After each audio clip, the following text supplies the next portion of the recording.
Good morning friends. अभी हम पढ़ेंगे एग्रीगेट्स के बारे में। तो सबसे पहले हम देखेंगे कि एग्रीगेट्स कहाँ से मिलता है, सोर्स क्या है। तो एग्रीगेट का सोर्स है rocks, igneous rocks, metamorphic rock और सेडिमेंट्री रॉक से हम एग्रीगेट प्राप्त करते हैं। और एग्रीगेट दो प्रकार के होते हैं। जो एग्रीगेट का साइज़ 4.75 से बड़ा होगा तो वो कोर्स एग्रीगेट होगा, हिंदी में इसको मोटा मिलावा कहते हैं। और जिसका साइज 4.75 से कम होगा वो हमारा फाइन एग्रीगेट हो गया।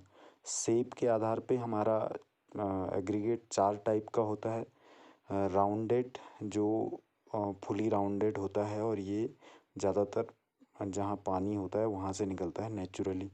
इरेगुलर, जो नेचुरली इरेगुलर होते हैं। और तीसरा है हमारा एंगुलर, तो ये सबसे बेहतरीन माना जाता है एंगुलर। चौथा हमारा फ्लैकी होता है, जिसकी लेंथ ज़्यादा होती है और थिकनेस बहुत कम होती है, तो ये फ्लैकी होता है, तो ये भी अच्छा नहीं माना जाता है। जो एंगुलर हमारा एग्रीगेट होता है उसकी जो बॉन्डिंग कैपेसिटी होती है वो सबसे अच्छी होती है एंगुलर की। और राउंडेड की वर्केबिलिटी अच्छी होती है लेकिन बॉन्डिंग अच्छी नहीं होती है। और जो फ्लैकी होता है वो हमारा मतलब ना तो इसकी स्ट्रेंथ अच्छी होती है ना ही इसका वर्केबिलिटी। और जो इरेगुलर है उसकी स्ट्रेंथ तो ठीक होती है लेकिन उसकी वर्केबिलिटी अच्छी नहीं होती है। तो जो हमारा ज़्यादातर यूज़ होता है वो मिक्स होता है राउंडेड और एंगुलर। अगला है हमारा टेक्सचर। तो हमारे एग्रीगेट का टेक्सचर या तो स्मूथ होता है या फिर रफ होता है। दो टाइप के टेक्सचर हो गए। स्मूथ टेक्सचर जो है उसका वर्केबिलिटी अच्छा होता है और जो रफ़ होता है उसकी बॉन्डिंग अच्छी होती है। अगला है हमारा स्ट्रेंथ। तो स्ट्रेंथ के लिए हम एग्रीगेट पे टेस्ट करते हैं। पहला है क्रशिंग वैल्यू। तो इसमें हम जो कंप्रेशन टेस्टिंग मशीन होती है उसमें एक सिलेंडर में सैंपल को भर के रखते हैं। और जो सैंपल होता है वो 12 सीप से पास और 10 सीप पे रिटर्न होने वाला, मतलब 12 से 10 के बीच का साइज का हम सैंपल रखते हैं। और सिलेंडर का डाया, जो जिस सिलेंडर को हम यूज़ करते हैं, 25 होता है और हाइट भी 25 होती है। फिर हम इसको कंप्रेशन टेस्टिंग मशीन में रख के इस पर लोड अप्लाई करते हैं। और जब हमारा लोड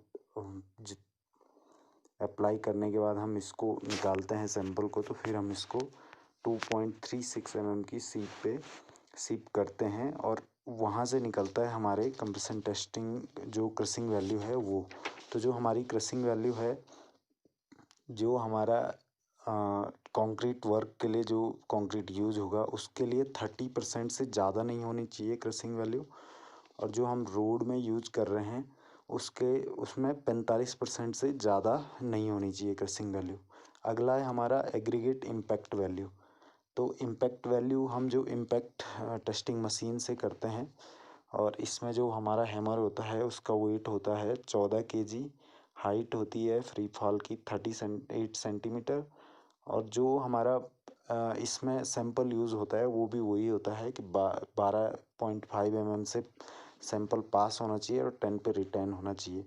इसको हम तो जो इम्पैक्ट हम एग्रीगेट इम्पैक्ट वैल्यू निकालते हैं उसमें हमने दो चीज़ें देखी कि हमने 14 kg का हैमर यूज़ करते हैं, 38 सेंटीमीटर की हाइट से उसको छोड़ते हैं 12.5 साइज की सीप से पास और 10 सीप पे रिटर्न जो सैंपल हम उसमें रखते हैं।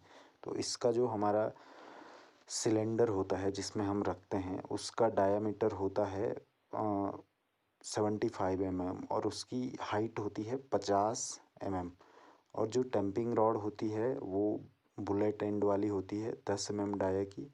और 230 उसकी लेंथ होती है और इसका दोनों एंड बुलेट होते हैं। और जो हमारी तो जो प्रॉपर्टी ऑफ मटेरियल है to resist impact is known as toughness. तो टफनेस के लिए हमारा ये वाला टेस्ट किया जाता है, क्योंकि जो व्हीकल का मूवमेंट होता है उसकी वजह से जो लोड पड़ता है तो उसको रजिस्ट करने के लिए आपका एग्रीगेट टफ होना चाहिए, उसकी टफनेस अच्छी होनी चाहिए। तो जब हम सिलेंडर को मशीन के नीचे रखते हैं तो हम इसको 15 बार इस पे छोड़ते हैं वेट को, 15 ब्लोज में। तो उसके बाद हम सैंपल को निकालते हैं और 2.36 सीप पे उसको सीप करते हैं।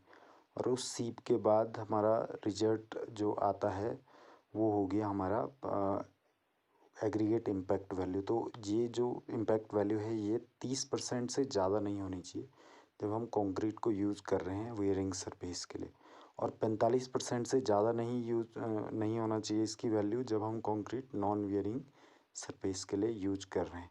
अगला है हमारा एग्रीगेट एब्रेशन वैल्यू। तो जो हमारा एब्रेशन वैल्यू है वो इम्पैक्ट रेजिस्टेंस के लिए किया जाता है। तो ये देखा जाता है कि हमारा जो एग्रीगेट है वो इम्पैक्ट को कितना रजिस्ट कर पा रहा है। तो ये 3 तरह से किया जाता है, Deval attrition test, Dorry abrasion test and Los Angeles testing machine. तो जो हमारा एब्रेशन वैल्यू है इसको निकालने का जो पहला मेथड है उसमें एक ड्रम के अंदर हम सैंपल को डालते हैं और उस सैंपल को 10,000 टाइम रोटेट करते हैं, और रोटेट करने के बाद उसको हम 1.7 सीप से सीप करते हैं और उसके बाद हमारा टेस्ट रिजल्ट निकलता है। दूसरा जो हमारा है उसमें हम जो सिलेंडर होता है उसके अंदर सैंपल को डाल के उसको 1000 बार रिवॉल्व करते हैं, मतलब घुमाते हैं। तो हमारे इसमें सिलेंडर का साइज होता है डोरी एब्रेशन में 25 सेंटीमीटर हाइट और 25 सेंटीमीटर का डाया। आखिरी वाला है हमारा लॉस एंजलस एब्रेशन टेस्ट। तो इसी का यूज ज़्यादा होता है। इसमें भी एक ड्रम होता है जिसके अंदर हम सैंपल को डालते हैं और बाद जब हमारा टेस्ट पूरा हो जाता है तो उसके बाद हम उसको 1.7 की सीप पे सेपरेट करते हैं।